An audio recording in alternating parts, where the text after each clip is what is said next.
mostram que Santa Catarina está na rota dos maiores acontecimentos climáticos do mundo. O estado faz parte de um corredor de passagem de tornados, o que pode ajudar a explicar o que aconteceu em Xanxerê. A solidariedade de quem já precisou de ajuda. Moradores de Lages se mobilizam para auxiliar os atingidos da região oeste. Crise nacional e impactos locais. Unidade de exploração e produção da Petrobras vai ser fechada em Itajaí. E ainda a preparação de Figueira e Joinville, que vivem a expectativa para a grande final do Campeonato Catarinense. O primeiro jogo é no próximo domingo.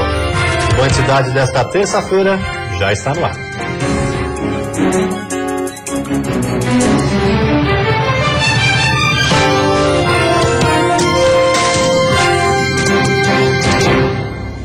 Olá, boa noite.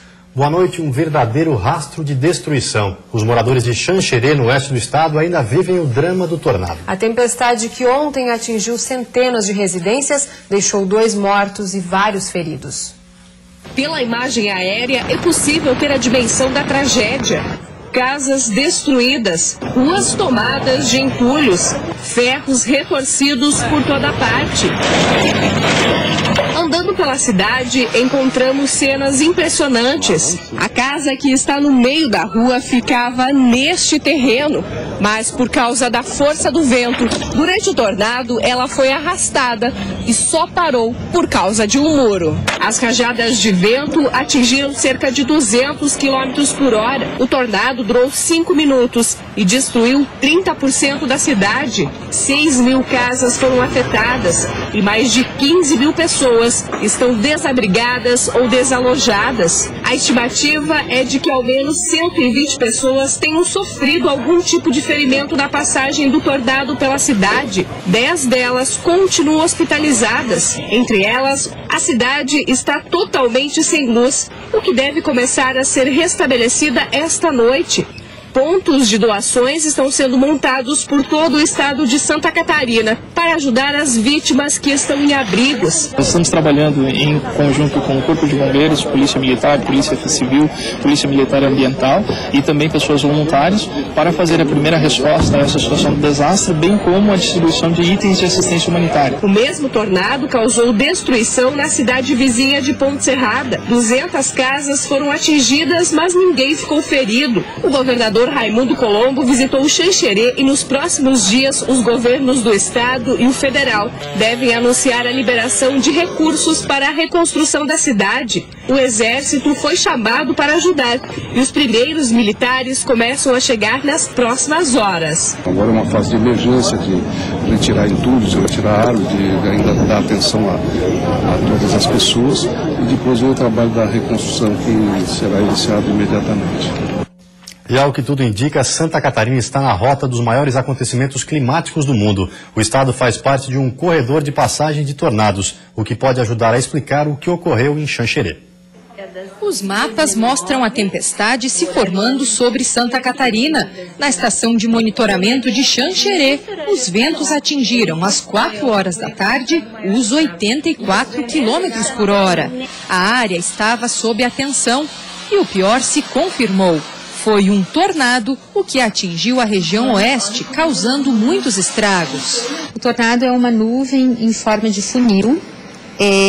Essa nuvem, ela desce de uma nuvem do tipo cumulonimbus. A pressão nessa nuvem em forma de funil é uma pressão muito baixa, extremamente baixa, então provoca uma diferença de pressão com a sua área externa. Essa diferença de pressão é muito grande e isso ocasiona os ventos tão intensos. A meteorologista do CIRAM, órgão oficial de monitoramento do clima no estado, explica que Santa Catarina faz parte de um dos corredores de passagem de tornados existentes no mundo.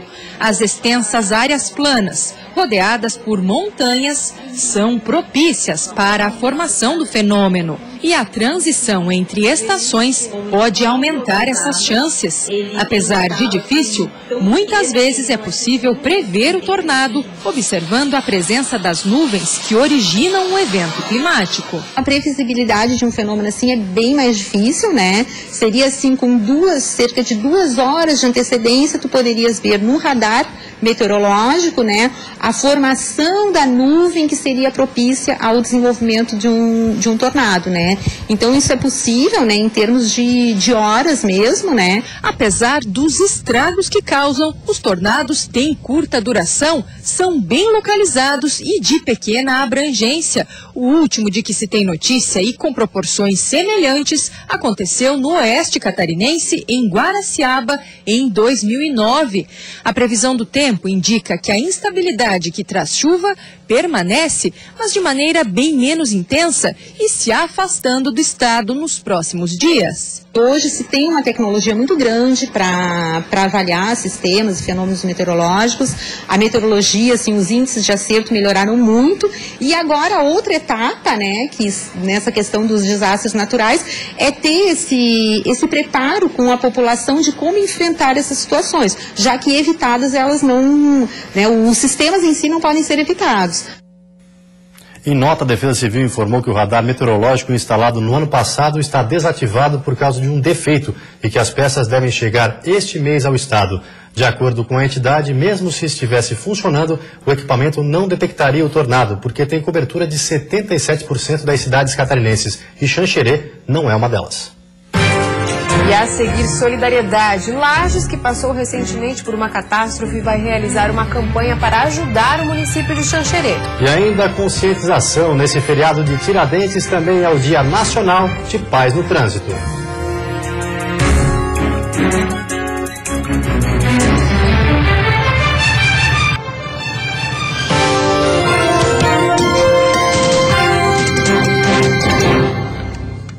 Lages, na Serra Catarinense, se solidarizou com a situação do município de Xanxerê.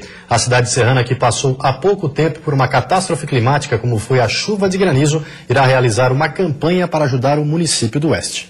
Passados mais de 6 meses da tempestade de granizo que atingiu Lages, na Serra, e afetou 60% do município, destruindo casas, carros e empresas, deixando um prejuízo de mais de 38 milhões de reais, a administração municipal se sensibilizou com a situação da cidade de Xanxerê, que foi afetada pelo tornado na tarde de ontem, e vai prestar apoio aos moradores da cidade. A reunião aconteceu hoje pela manhã na Prefeitura de Lages para discutir uma forma de ajudar um município que foi atingido por um tornado.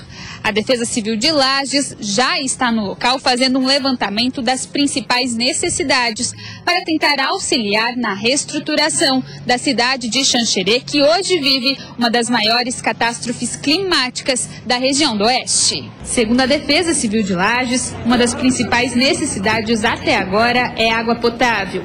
Uma campanha será feita em Lages para arrecadar donativos e contribuir com outros equipamentos que vão poder auxiliar tecnicamente nos trabalhos de reconstrução do município de Xanxerê.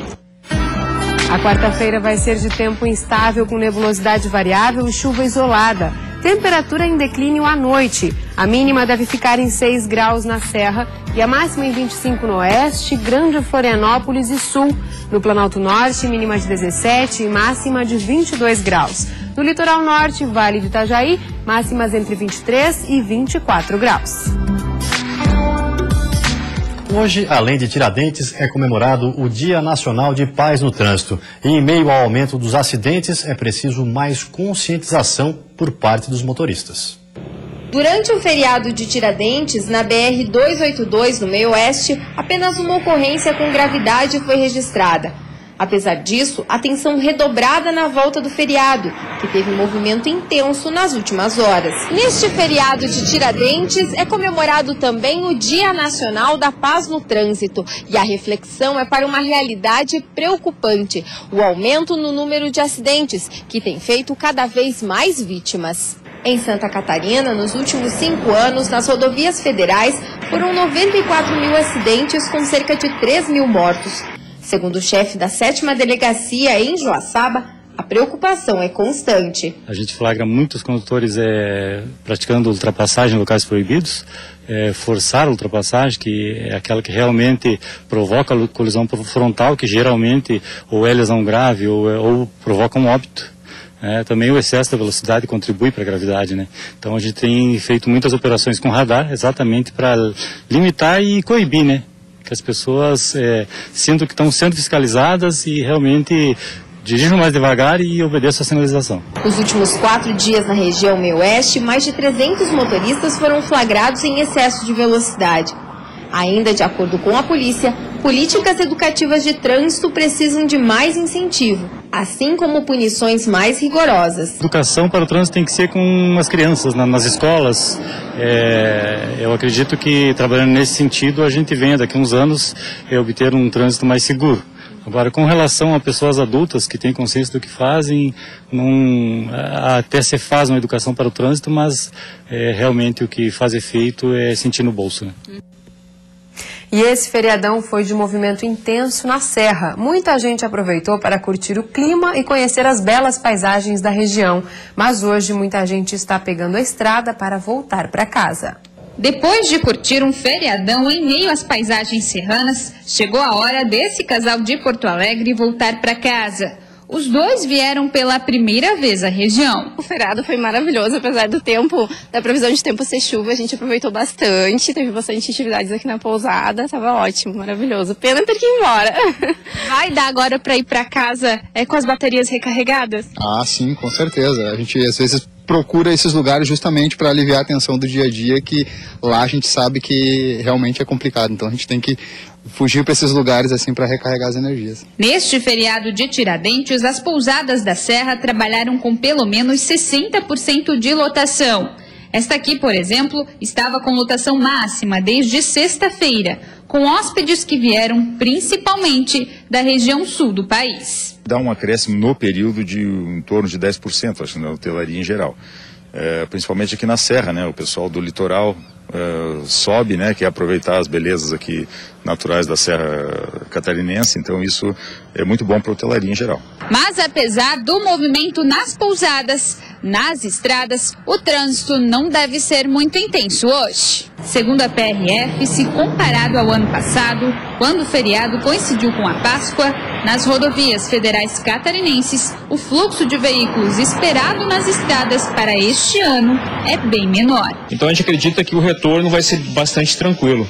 Já no restante do estado, no litoral deve ter um pequeno aumento do movimento e a gente espera que tudo ocorra bem, né? A expectativa é que todo mundo volte tranquilo para casa, né? A gente não vai ter maiores problemas. E a seguir tem futebol com o Joinville apostando no grande elenco para tentar surpreender o Figueirense. E com o Alvinegro testando jogadores que aos poucos estão se firmando como titulares.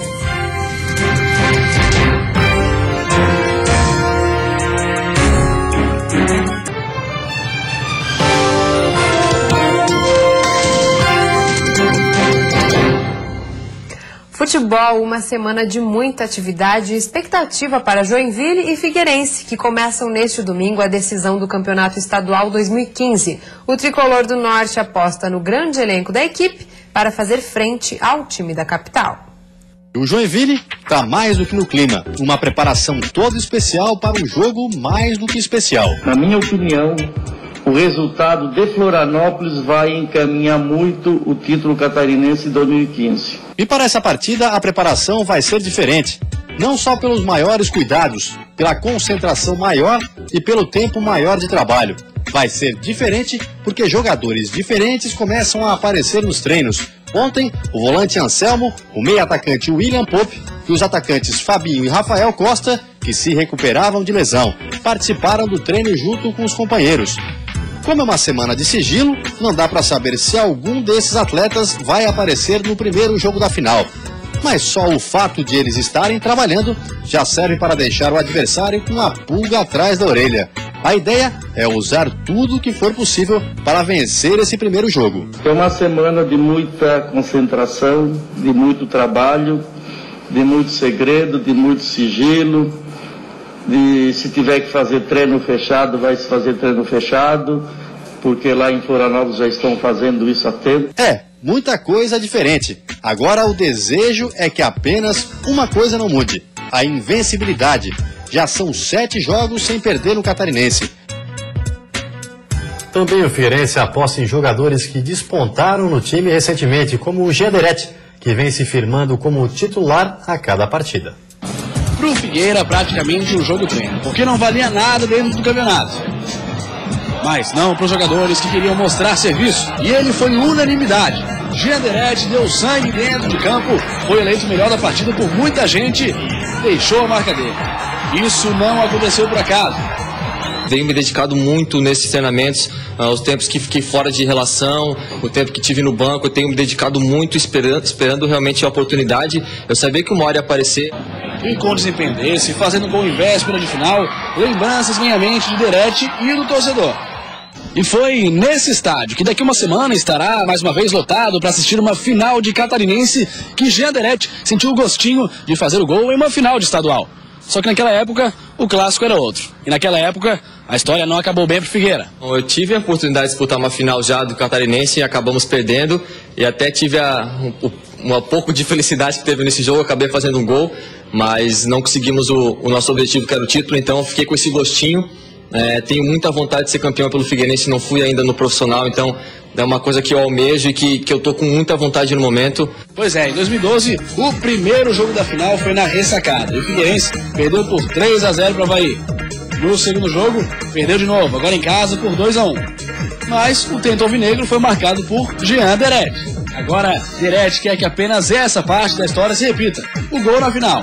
Mas se não vier o gol, o título já está de bom tamanho.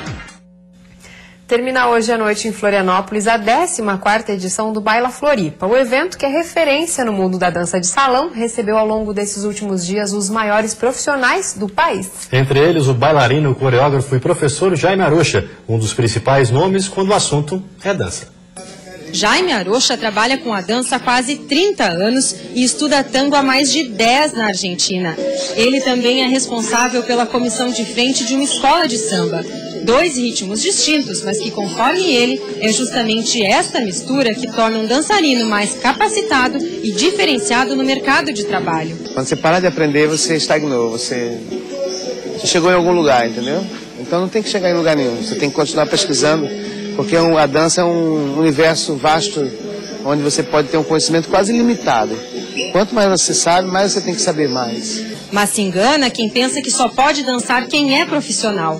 Jaime afirma que a dança é democrática e quem quiser pode aprender a se movimentar. Você quer dançar? Você quer aprender? Todo mundo quer aprender. Mas as pessoas têm vergonha, as pessoas querem pagar mico, entendeu?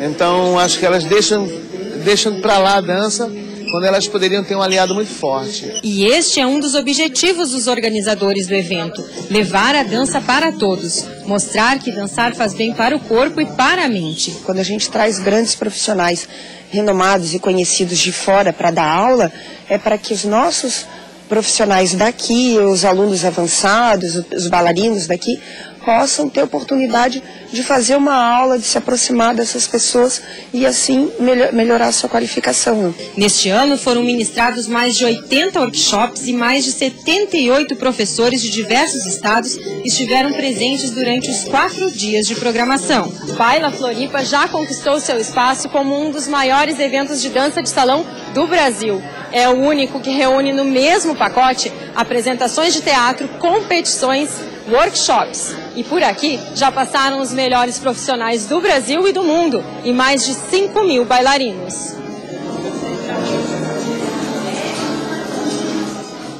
Mas a meta é crescer ainda mais, é aumentar o número de praticantes de dança de salão pelo país. Que esse Baila Floripa possa se espalhar por todo o estado de Santa Catarina. Quem sabe a gente pode ter regionais do Baila Floripa, Blumenau, Joinville, Itajaí. Quem quiser conhecer melhor o trabalho desenvolvido pela associação, pode acessar o site e ali encontrar mais informações sobre o Baila Floripa e outros eventos de dança do estado.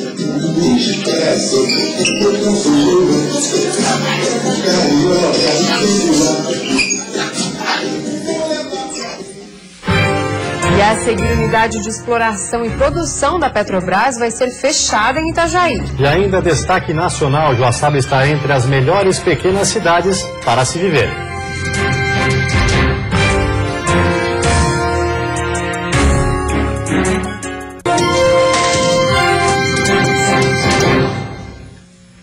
A unidade de exploração e produção da Petrobras vai ser fechada em Itajaí. No lugar deve ser criado um posto avançado de operações com efetivo reduzido. A unidade em Itajaí foi criada em 2010, por causa do grande volume das atividades de exploração e produção. Até ano passado, a produção correspondia a 73 mil barris de petróleo por dia. A unidade era a quinta em volume de operação no país. A confirmação do fechamento veio na semana passada. Daqui 10 dias, a unidade de operações de produção e exploração Sul passará a fazer parte da equipe de operações da Bacia de Santos. Aqui em Itajaí será criado um posto avançado.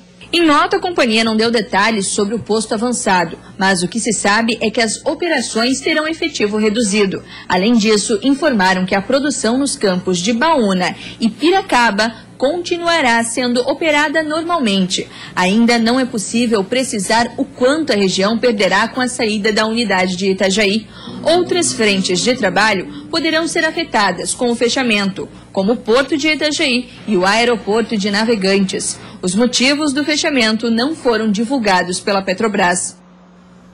Destaque nacional. 5 cidades catarinenses estão no ranking brasileiro das melhores pequenas cidades para se viver. Destaque para Joaçaba, que aparece na 2ª posição. Essa é Joaçaba, cidade que tem aproximadamente 28 mil habitantes.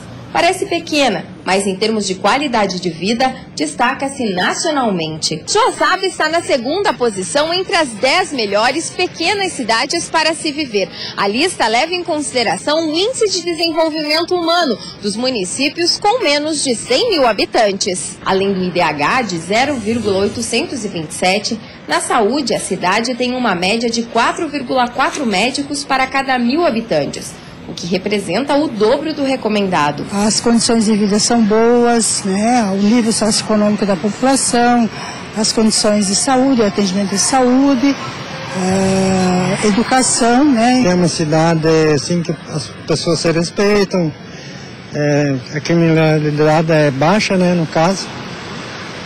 E a gente tem de tudo um pouco aqui, né? Bastante industrializada a cidade, apesar de pequena, né? A expectativa de vida no município passa dos 78 anos. Mas a cidade reúne ainda muitos jovens, por ser polo universitário. E além de todos os bons índices, a hospitalidade, que quem mora ou passa por Joaçaba reconhece. Então a gente busca todo dia, né, não pensando só no índice, mas em primeiro lugar em cuidar das pessoas, em melhorar a qualidade de vida das pessoas, sem pensar no índice. Isso é na saúde, isso na educação, isso na infraestrutura, com todos os problemas que a gente sabe que tem ainda, mas a gente busca todos os dias, né, melhorar esse índice, e isso também vem do fruto de planejamento. E antes de encerrarmos, uma olhadinha no trânsito da capital. Aí você acompanha imagens ao vivo das pontes Colombo Salles e Pedro Ivo Campos. Trânsito tranquilo nos dois sentidos nesse fim de feriadão. Agora em Florianópolis, 23 graus. Vem aí o Jornal da Band, uma ótima noite para você e até amanhã. Boa noite, até amanhã.